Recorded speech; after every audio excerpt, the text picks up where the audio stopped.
First of all, I'm happy to be here in Abu Dhabi. It's a very warm weather compared to Montreal, which is now getting a little bit colder, as you can imagine. Beside that, it is actually unique because the first industry event that at least I know of in IATA, where Eric and his team was kind enough to consider a space for us, the role of the people who are attending this event. What are we going to do as human beings after finishing this important event, going to roll out the different important change initiatives? So it is indeed needed for this event because this is difficult. It's going to be doubtful of success, for sure. It's going to be very dangerous to handle because you're creating a new order of things. In fact, McKinsey conducted a survey with 300 organizations. I was just reading an article. And they asked them about change activities within their organizations. And what they found is the rate of failure is about 70% on a global average level. And when they asked the question about why you fail in changes, can someone know why? It's the human factor. So you have the processes, you have the technology, and they're all important. But the role of what I call the irrational side of change, the change psychology, what happens in the mind of people, is as important, if not more important, I would argue, than the processes and technology. So let's keep it in mind as we go through this process of change. Someone may ask the question of, would this apply to our industry per se? Is it a general thing or to our industry? So what we try to do with the team is to look at existing 3 industry changes that is happening as we speak, and look at the human factor on them, and see if this really is something that we have in our industry or not. The first one I picked with my colleagues is the e-services. I'm sure you know about it. I'm not going to talk about the technicality part of it. I'm from a human capital and department, but this is about simplifying the ancillary services, the collecting and selling of the ancillary services through the implementation of the EMD standards. About 66 airlines have adopted this standard. And when talking to the project teams about why these 66 airlines were successful to implement it, and those are struggling still, the answer is internal organizational alignments. Having people from the different departments, whether it's IT, commercial, sales, distribution, to be all around the same commercial vision, one of the fundamental difficulties to roll out this project within some carriers around the world. So internal alignment, starting with a clear vision, having internal departments and employees aligned around it, is as important as creating the infrastructure, the system, and the rest of it. So this is example number 1. Example number 2 that I picked for you from what have been discussed already so far is fast travel. We know what it is about. It's about providing, as you all know, some self-services to the passenger. Now this initiative goes a little bit beyond internal alignment and focused around the customer, the passenger, understanding, as we saw from the small clip that CNN presented at the beginning, understanding the psychology of what the passenger wants. And you heard too many different opinions from too many different people at the same airport. So capturing this is the center of this initiative, as an example. And then how will this impact the behavior of passengers going forward is another human factor that needs to be considered. So that's the second example we have for you here. And then the third one, which is the last, is about NDC, new distribution capability. Now, I have to admit that before coming to the event, I was sitting down with my colleagues trying to understand it. I understood it. I think you guys have understood it now, and I think the session that was presented by Claude and the team before has given us a good idea about what it is. But I was taking some notes about the human factor in this one. And it's really the spirit of partnership. This goes beyond everything else. It has internal alignment, of course, within your organizations. It has the customer as the center of it, but it has something a little bit more. Stakeholders in the value chain needs to work together to bring this into success. If not, it will be proven to be the major challenge for it to go forward. So the spirit of partnership from stakeholders and the human factor and the psychology in creating a value proposition that makes sense to everybody is going to be the key trigger for this success. So these are 3 short projects that from what we're discussing at the symposium, and I wanted to shift your attention a little bit to the psychology of human beings as we go through this process.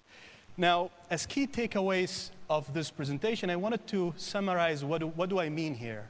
And I created a 4-dimensional change psychology. I mean, call it whatever, but it's a four main points. The first is about employees, really, starting from within.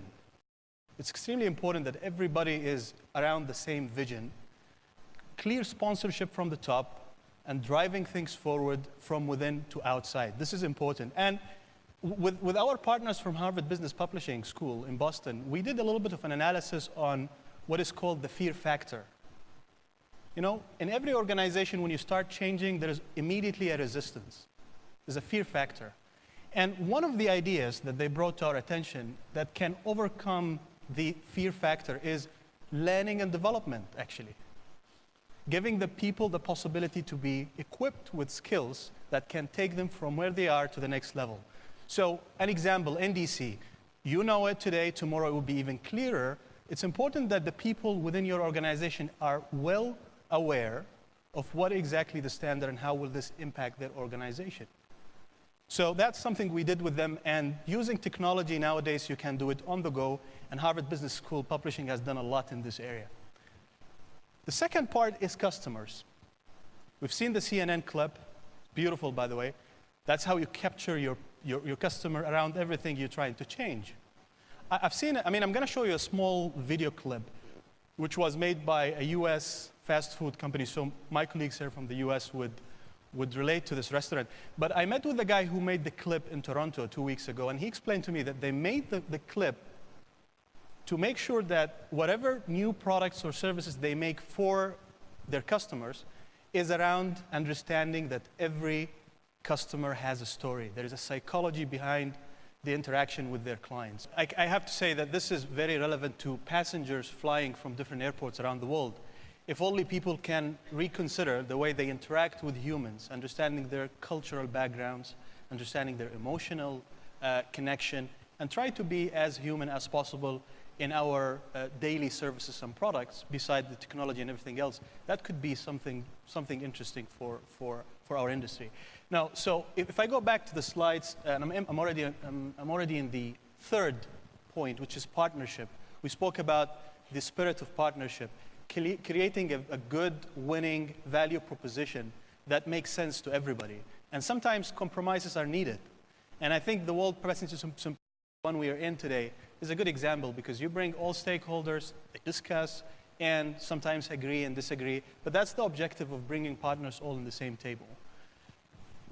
And finally, is really about leadership. It's about people who are in this room taking whatever knowledge that has been shared in this event and going back to your organization and try to implement it. So that's the fourth, but really most important element of the people aspect. And there's a small video to see here as well. Here's to the crazy Shorter ones. than the previous one. The misfits, the rebels, the troublemakers, the round pegs in the square holes, the ones who see things differently. They're not fond of rules, and they have no respect for the status quo. You can quote them, disagree with them, glorify or vilify them, but the only thing you can't do is ignore them, because they change things. They push the human race forward.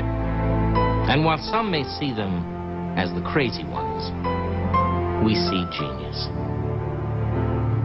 Because the people who are crazy enough to think they can change the world are the ones who do.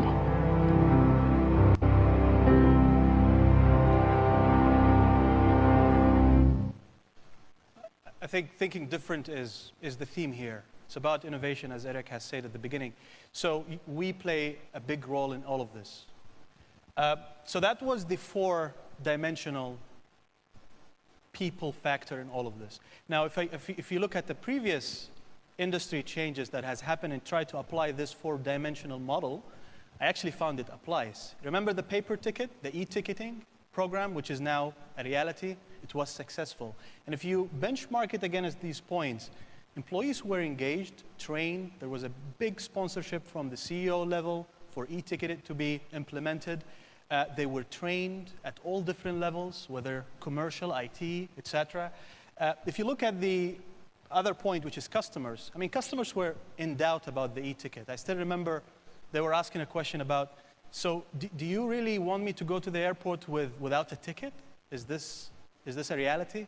So travel agents played an important role in printing some receipts. And with time, they realized actually that this is better for them. They don't have to worry anymore about tickets. Partners, I think that was a great example of GDSs, travel agents, airlines working all together around the same vision. And it can happen again. There were some compromises, and there will be always compromises, but everybody was in the same vision that this is the future. This is how the industry will have to move toward.